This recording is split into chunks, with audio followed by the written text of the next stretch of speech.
How to change audio language on YouTube. Now without any further ado, let's move into the video.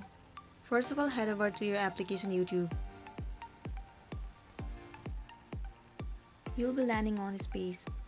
Move into the video that you want to change the audio language. So let's move into one of the video of Mr. Beast. Right now the audio language of this video is English. In order to change it, all you gotta do is tap on the video and tap on this gear icon. You'll get to see the option of audio track. Now the one thing you to know that this option will not be available in all of the video of YouTube. Only the creator who chooses to set the settings will have it. Well, this video has this option, so tap on audio track. Right here you'll get to see different audio languages. Choose the language that you prefer for the video.